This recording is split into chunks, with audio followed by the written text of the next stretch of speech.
All right, Woodshop, what's up? Coming at you today with a project I haven't talked about at all, and it's because it's super last minute.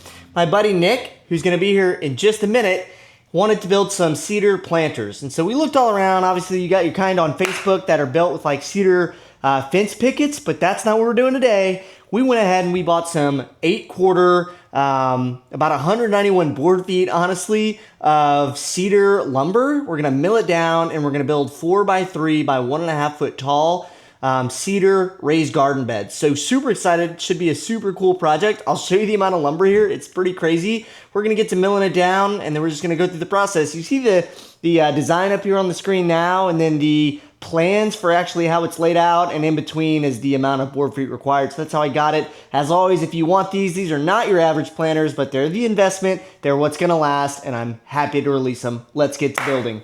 All right, so this is what 191 board feet of cedar lumber looks like.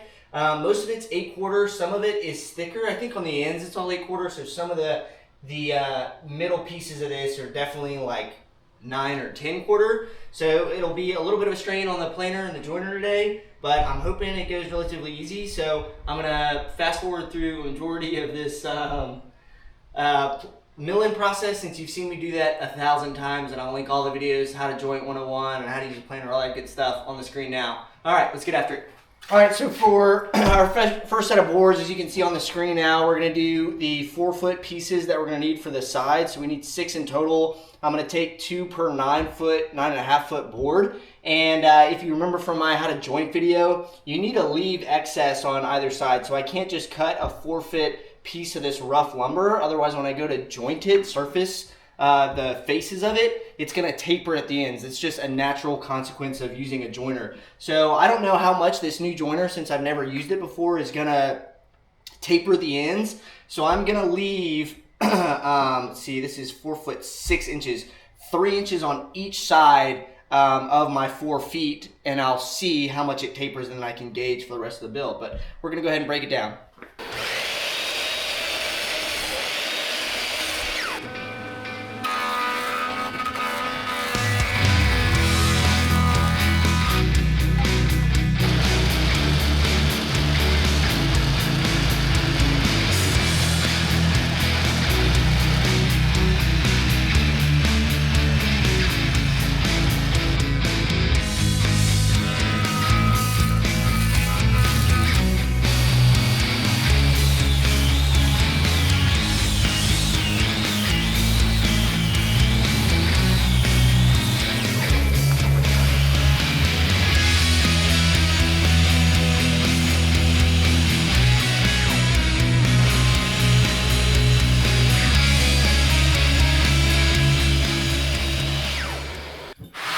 All right, dudes, so that is 1 square 4-foot piece of lumber. All that excitement to get one dimensionalized piece, but if you're new to the channel, if you're new to woodworking, that is the process of milling down rough sawn lumber that you buy from a sawmill, lumber mill, whatever you want to call it, lumber yard, to get it to a dimensionalized S4S is what we call it, surfaced on all 4 sides.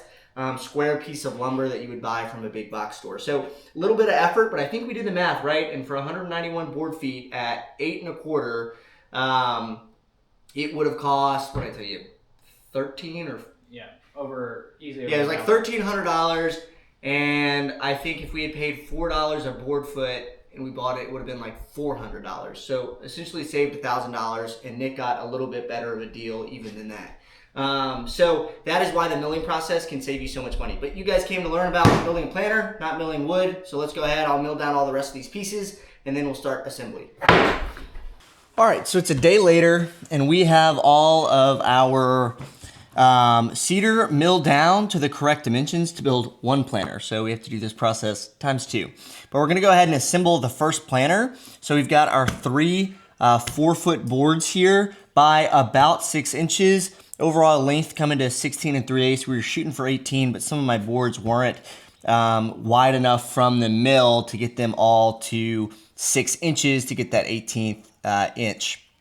So what we're gonna do is we're gonna add a support right in the middle of them. So I've got them all joined together with some clamps, as you can see. And then I've marked the center point of this support board, and I've marked the center of our cedar panel here. So I'll just line everything up, and then we're gonna add some tight bond 3 and a couple of screws, and we'll call it good.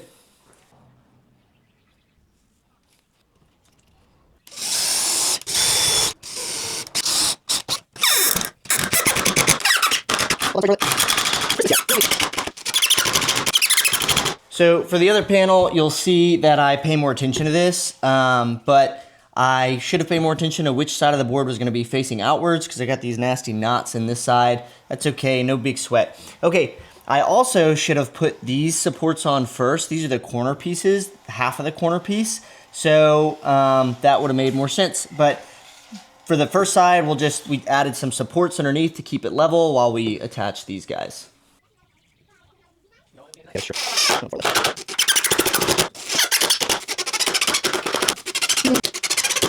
All right, so I just want to take a minute while we're building the second 4-foot panel to explain what I was just talking about.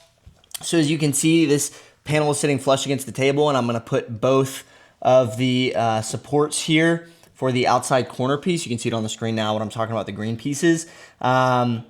Where we did it vice versa, we put the inside middle support first, and that made it uneven, and I had to add more support. So no big deal, just a more efficient way of doing this. All right, so we've got our 4-foot 3-piece panel here, and to assemble the side pieces, the 3-foot panel, there's no support, so there's no way to hold that panel together. So what we have to do is we have to attach it to the corner pieces.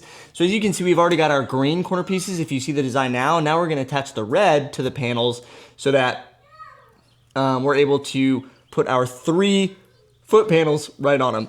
You'll see what I mean here, but since we've got enough to grab onto here, we're just gonna clamp these in place and then screw in. So stay tuned.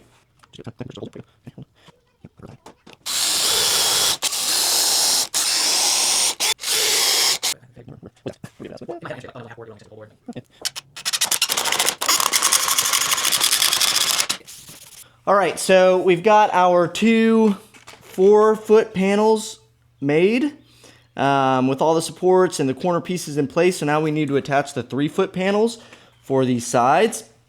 So I've gone ahead and laid them flat and then clamped them together, and then you'll see how we transfer them over. It's actually what everyone. You just test them. You saved yourself from spraying out. Yeah. Okay, there it is.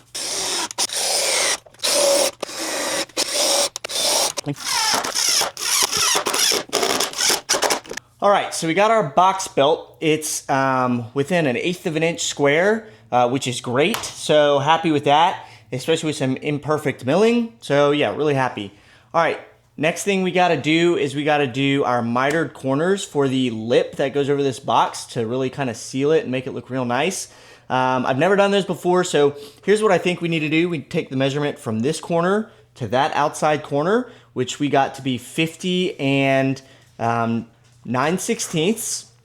And then we cut a 45-degree angle from that very outer edge in, and then we go from there. So very exciting. We will see how this goes. Okay, so we've got our miter saw set to 45 degrees, and we just need the blade to cut right on the edge of that corner. So we will see. I'm pretty sure this is right. Oh boy, that's exciting. Pause. Take your triangle, line it right up there. There it is. Now I have a cut mark. I don't know why on earth I tried to do that without a cut mark. Okay, so we got our 2 longer mitered pieces cut, and now to cut the short ones, we do the same thing. We measure from this corner to that corner, and that's your overall length for the board, and then you just take a 45-degree off of each corner there. So let's go ahead and do that.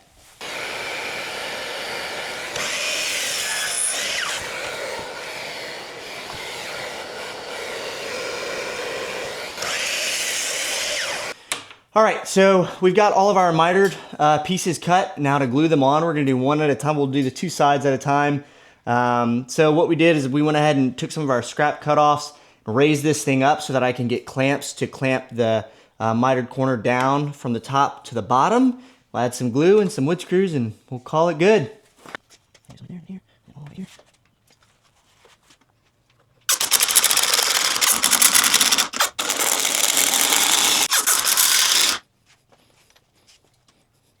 Why is it? Because it's a vinyl one, the screws? Blue. Yeah. Yep, screws just apply pressure at one.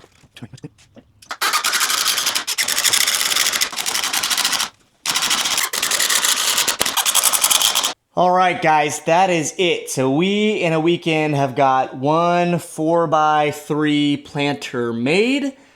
Super pleased with how it came out. There could be some finishing touches I could do. I'm seeing some of these mitered corners I could sand down a little bit, get flush. But all in all, it came out great. It's a beautiful box. I love this Eastern Red Cedar. It's got this crazy cool looking, like lava lamp is what it reminds me of. This pink purple mixed with the white sapwood. I think it's beautiful. It's gorgeous wood. Everything came together really nicely. It's, like I said, square to 1/8 of an inch, which is great for this thick of wood and everything like that. And the mitered lip came out great. It's a really pretty box. It was a really fun project. My buddy Nick, who it's for, got to do a lot of the work himself, and I think that's going to be really rewarding, since he's even, going so far as using it to grow the food that he and his family will eat. So from really start to finish, he got to be involved, and it could be a great project for you too. So again, thanks for watching, guys. If you want the plans, go ahead and just ask, and I'll drop them in the comments. It'll give you the cut sheet, the build plans, and then allow you to calculate how much board feet you need, or just to get dimensionalized lumber if it's available in your area, like a Menards or something like that. So again, guys, this has been 5 O'Clock Woodshop. Thanks for watching. As always, like, subscribe, and share. That really helps out. I'll see you guys next week.